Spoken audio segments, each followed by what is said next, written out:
Hai guys, balik lagi sama aku Renata. Jadi udah 2 minggu atau berapa minggu ya aku nggak update.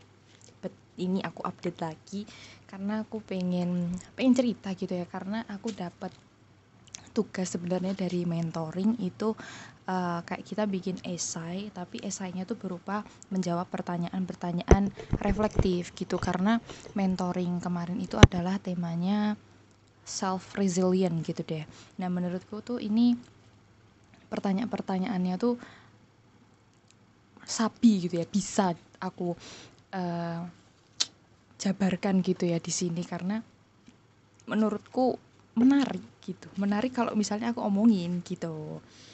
Oke, langsung aja. Ini sebenarnya tuh ada beberapa pertanyaan tapi aku ngambil 5 pertanyaan, 4 pertanyaan aja. Nanti kalau misalnya semua terlalu panjang gitu.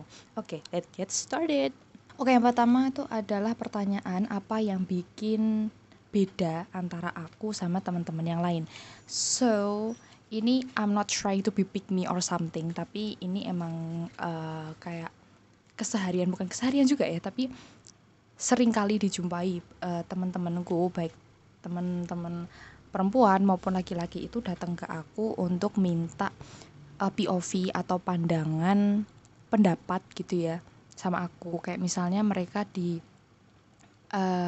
hadangkan sama suatu pilihan nih, misalnya soal magang atau pekerjaan. Nah nanti mungkin beberapa dari mereka kayak minta pendapat menurutmu gimana gitu.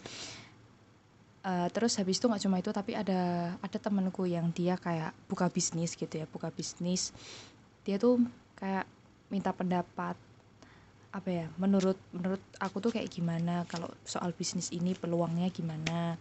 Kemudian waktu grand launching juga aku nyobain kan, terus dia minta gimana rasanya gitu-gitu, intinya gitu, sampai dia akhirnya buka 2 jenis bisnis yang sama-sama bergerak di F&B, tapi itu kayak beda gitu lah, beda jenis. Yang satunya tuh apa, yang satunya A, satunya B gitu. Dan jujur aku senang banget ketika ada teman-teman yang mau sangat terbuka sama aku, apalagi aku dimintain pendapat gitu ya, dimintain pendapatku terkait hal-hal yang sedang mereka lakukan gitu.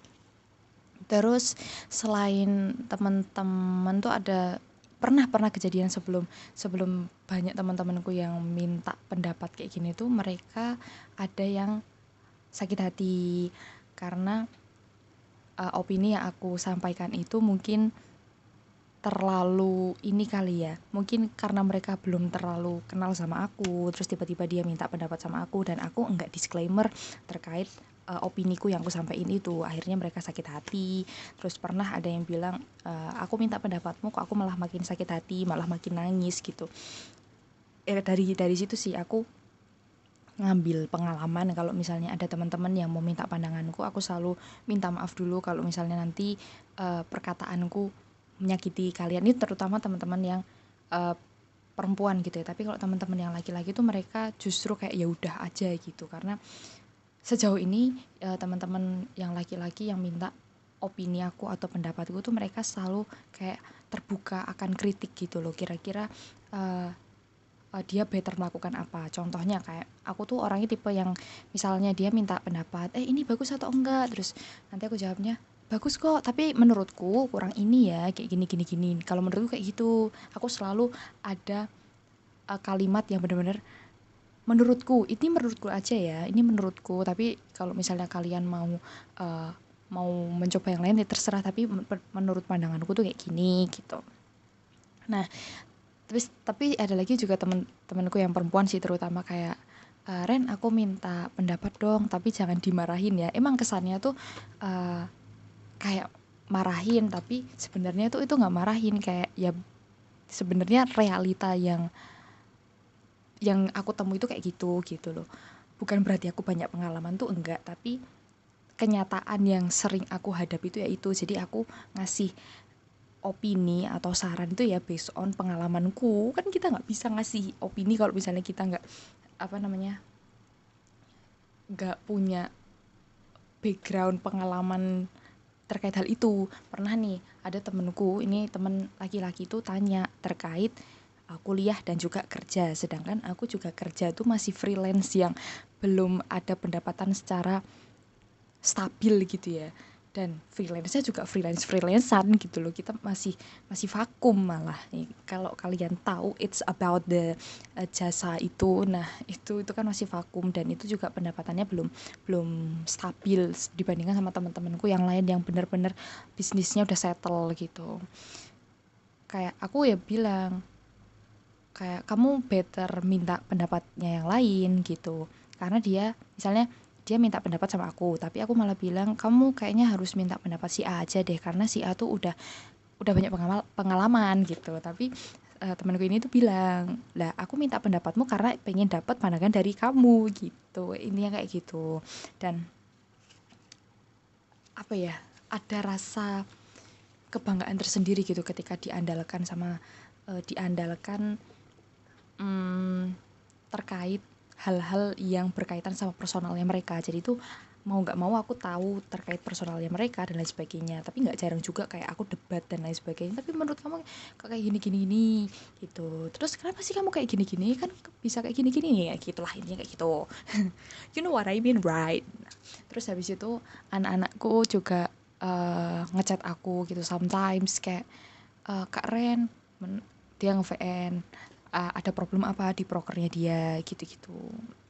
Sebenarnya secara mungkin kalau ditemuin di secara real life gitu ya, aku tuh orangnya masang casing orang yang tough, kayak tough untuk di reach out dan lain sebagainya. Tapi ketika ada orang yang berani nge-reach out aku dan dia cerita-cerita, itu aku malah seneng banget gitu.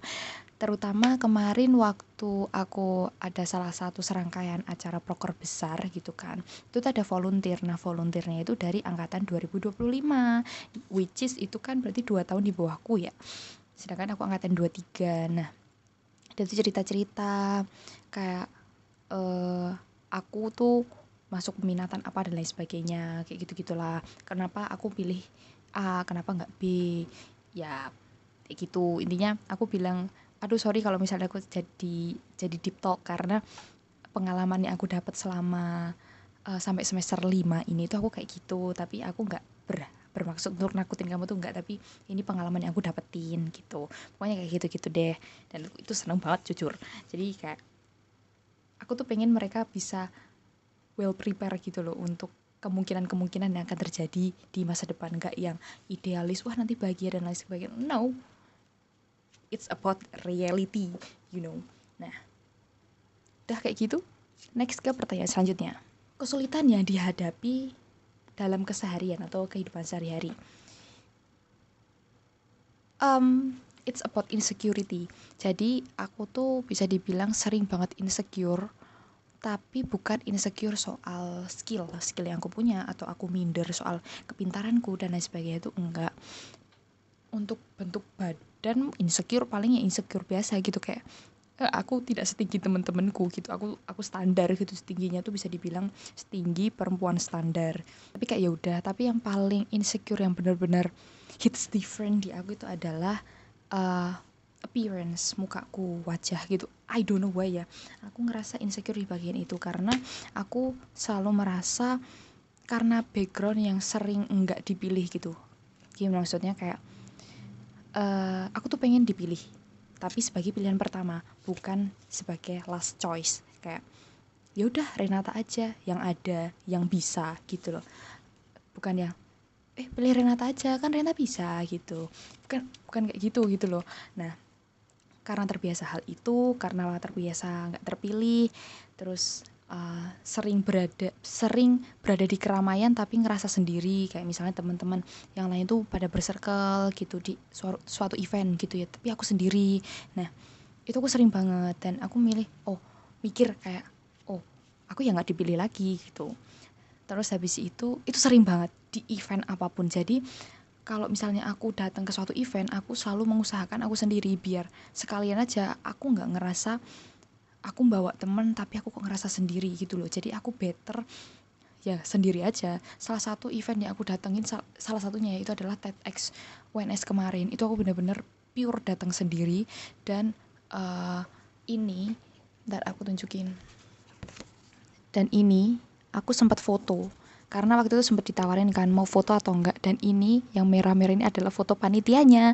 Aku nggak ada teman, dan ini aku ini yang merah-merah itu adalah panitianya. So itu literally kayak mereka nawarin, kak mau foto nggak gitu. Aku bilang oh boleh gitu. Terus aku bilang tapi fotonya sama kakak-kakak panitia boleh nggak, soalnya aku datang sendiri. Nah kayak gitu. Terus karena mungkin ya aku juga merasa doang ya, merasa kayak I'm not that person yang people tuh bakal tertarik at the first sight gitu loh. Kayak ya udah ada Renata ya udah gitu loh, kayak ya orang biasa gitu. Jadi dari hal itu sih aku jadi overthinking yang aku nggak menarik nih gitu. Same thing with background kenapa aku pilih peminatan ini, karena di peminatan B itu orang-orangnya tuh sangat effortless, cantik gitu. Nah kalau aku benar-benar harus effort, harus make up dan lain sebagainya. Kalaupun udah effort make up sama aja bentukannya kayak begini, nggak berubah-berubah gitu, sama aja, nggak yang benar-benar orang melihat pertama kali itu bisa kayak wah gitu loh. Aku tuh bukan tipe yang kayak gitu. Jadi dari hal itu aku berusaha kayak aku nggak dipilih, jadi aku nggak berharap untuk dipilih. Jadi misalnya ada di suatu event gitu ya, aku jago tuh di bidang itu kan, otomatis kita harus mengajukan diri gitu ya. Tapi aku kayak merasa ya udah aja gitu, aku nggak berharap untuk dipilih atau yang lain sebagainya, itu enggak gitu. Adakah momen yang hampir nyerah dan bangkitnya gimana? Sebenarnya kalau hampir nyerah itu enggak, tapi cuma keinginan untuk nyerah gitu. Itu hampir setiap hari keinginan untuk nyerah, bukan hampir menyerah ya. Itu hampir menyerah kan berarti aku udah melakukannya terus habis itu kayak aduh aku nggak bisa dan menyerah gitu. No, tapi itu lebih ke keinginan aja sih, aku nyerah nggak ya bla bla bla gitu. Tapi setelah udah punya keinginan kayak gitu, aku berusaha itu biasanya ya kalau kayak gitu aku mengurung diri di kamar, menenangkan diri, kayak memproses sebenarnya yang aku rasain tuh apa yang aku pikirkan, terus habis itu aku harus ngapain gitu-gitu sih. Nah setelah itu aku tidur nanti bangun udah nggak ngerti lagi di maksudnya kayak masalahnya udah selesai gitu. Bukan masalahnya udah selesai, tapi udah jauh lebih emosinya lebih ke kontrol gitulah, intinya kayak gitu. Terus cara bangkitnya ya itu tadi, kita istirahat, terus let it perasaan kita kayak sebenarnya aku tuh ngerasain apa sih, kenapa aku harus kayak gini.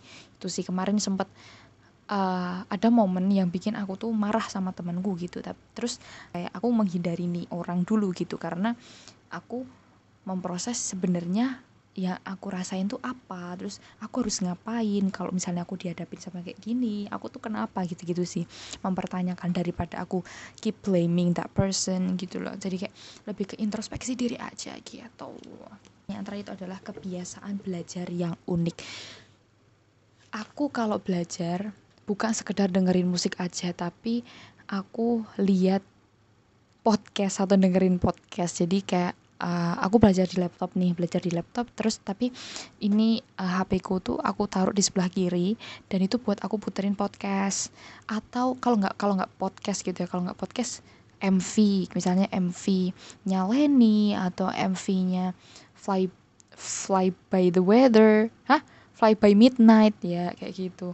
Kayak gitulah. Pokoknya ada sesuatu yang bergerak, karena waktu itu aku coba bener-bener fokus login ke laptop tanpa ada suara apapun tuh bener-bener jenuh, dan itu aku bener-bener gampang burn out. Ini sebenarnya mungkin nggak baik ya karena multitasking, cuma I don't know, kayak ya untuk menemani ruangnya itu aja. Kayak aku merasa kalau misalnya kita belajar, kalau aku ya belajar terus habis itu cuma login ke laptop, itu bener-bener nggak ada dinamika yang terjadi di situ.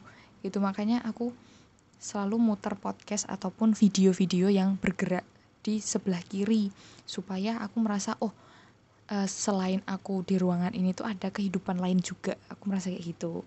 I don't know ini pola pikir apa, tapi aku tidak tahu pola pikir apa, tapi aku merasa ada kehidupan yang nemenin aku juga gitu.